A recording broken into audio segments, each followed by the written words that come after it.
दोस्तों नमस्कार, स्वागत है आपका यूट्यूब चैनल एबीटेक में।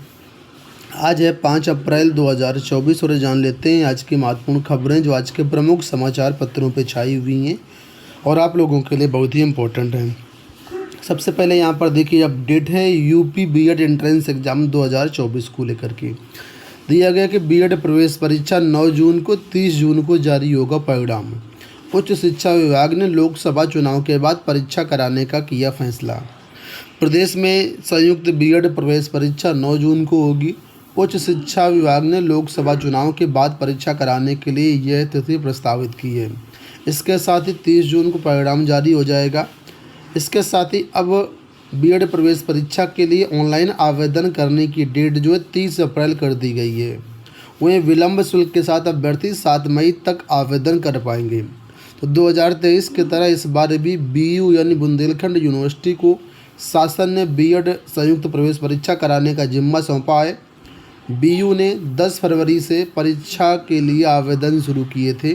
पहले आवेदन की तिथि 10 मार्च तय की गई थी, बाद में 24 अप्रैल को परीक्षा कराने की तैयारी थी और आवेदन कम होने के चलते विश्वविद्यालय ने आवेदन करने की तिथि 31 मार्च तक कर दी थी।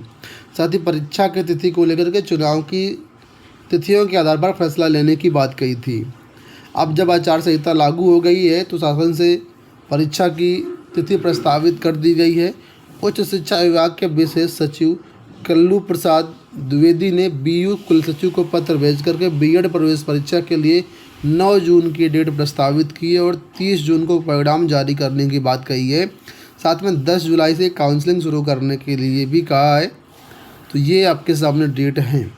अब तक आपको बता दें तो बीएड के लिए 2,29,226 रजिस्ट्रेशन हुए हैं, जिसमें से करीब 1,75,442 छात्रों ने शुल्क जमा कराया है। तो काफ़ी कम आवेदन हुए हैं इस साल।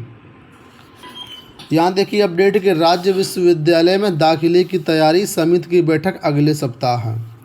प्रोफेसर राजेंद्र सिंह रज्जू भैया राज्य विश्वविद्यालय के विभिन्न पाठ्यक्रमों में दाखिले के लिए प्रक्रिया शुरू कर दी गई है।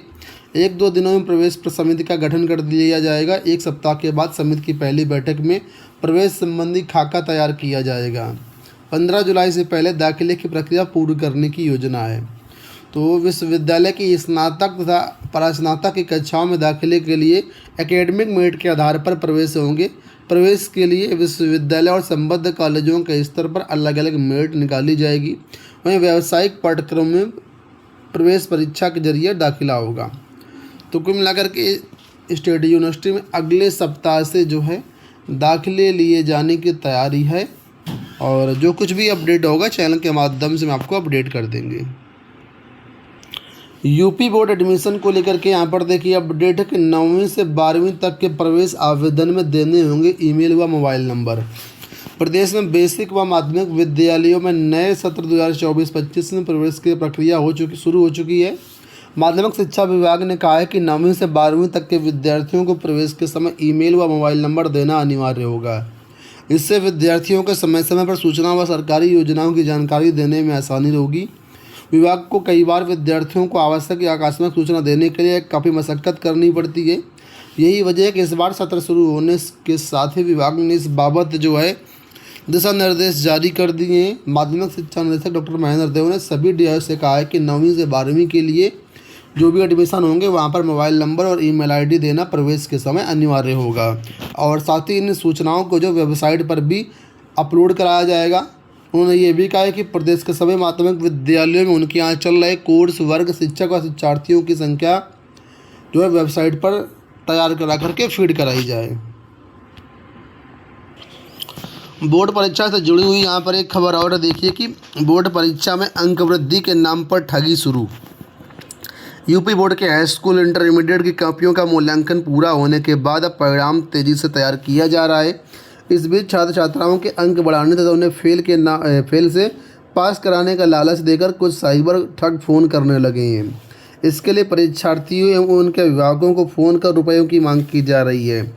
मामले को गंभीरता से लेते हुए यूपी बोर्ड के सचिव दिव्यकांत शुक्ल ने परीक्षार्थियों एवं अभिभावकों को सलाह दी है कि ऐसे साइबर ठगों के झांसे में कतई ना आए बोर्ड का कोई कर्मचारी या कोई अधिकारी किसी परीक्षार्थी को फ़ोन नहीं करता है। 10वीं 12वीं के परिणाम की पूरी प्रक्रिया गोपनीय और पारदर्शी है। इसमें किसी व्यक्ति का किसी स्तर पर हस्तक्षेप नहीं है।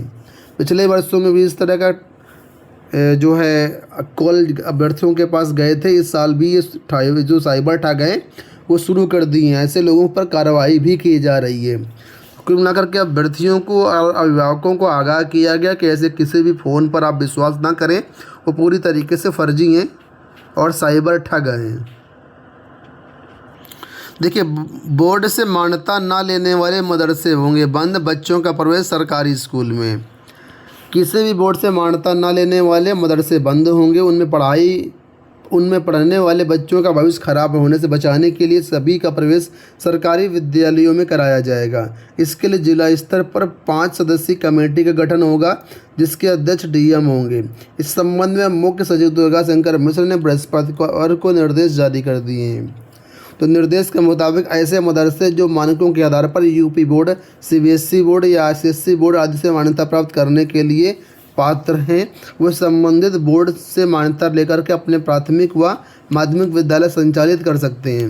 लेकिन जो मदरसे सुविधाओं के मानक को पूरा नहीं करते और किसी भी बोर्ड से मान्यता भी नहीं लेते हैं, तो मदरसों के संचालन स्वतः बंद हो जाएंगे। इसमें मदरसों में पढ़ रहे बच्चे का भविष्य खराब ना हो, इसलिए उनको सरकारी विद्यालयों में प्रवेश दिलाया जाएगा। एक सबसे बड़ी अपडेट आप लोगों के लिए ये देखी है कि लखनऊ के 89 प्राथमिक विद्यालय सिर्फ एक शिक्षक के भरोसे चल रहे हैं। प्राथमिक विद्यालय में क्या हाल है शिक्षकों का, वो यहाँ पर आप अनुमान लगा सकते हैं। लिखा हुआ है कि नगर व ग्रामीण क्षेत्र के 89 प्राइमरी स्कूल में एक शिक्षक तैनात हैं। इन शिक्षकों पर पढ़ाने के साथ नए बच्चों के दाखिले, आधार सत्यापन, डीबीटी समेत स्कूल के दूसरे कामकाज भी हैं। और लोकसभा चुनाव अलग से हैं। बता दें कि 4 दिन पहले 48 शिक्षकों के सेवानिवृत्त होने से स्कूलों में और शिक्षक कम हो गए हैं। अधिकारी दावे करते हैं कि शिक्षा मित्र बच्चों को पढ़ा रहे हैं, जबकि इनमें से दर्जन भर स्कूलों में शिक्षा मित्र भी नहीं है। करीब 5 साल से शिक्षक भर्ती न होने से बच्चों की संख्या लगातार कम होती जा रही है। अभिभावक प्राइमरी स्कूलों से बच्चों को निकाल करके निजी स्कूलों में दाखिले करा रहे हैं। तो लखनऊ के 1618 प्राइमरी स्कूलों में करीब 5000 शिक्षक तैनात हैं। नगर क्षेत्र में 57 स्कूलों में शिक्षक नहीं है। यहाँ दूसरे स्कूलों के एक शिक्षक लगाए गए हैं। इनमें से कई शिक्षकों के पास 2 स्कूलों का कारोबार है। तो यहाँ पर आप लोग देख सकते हैं क्या हाल है प्राथमिक विद्यालयों का। जब शिक्षक ही नहीं है तो बच्चे कैसे होंगे, और वहीं पर सरकार कहती है कि जब बच्चे नहीं हैं तो भर्ती क्यों करें। आप लोग समझ सकते हैं इस चीज़ को।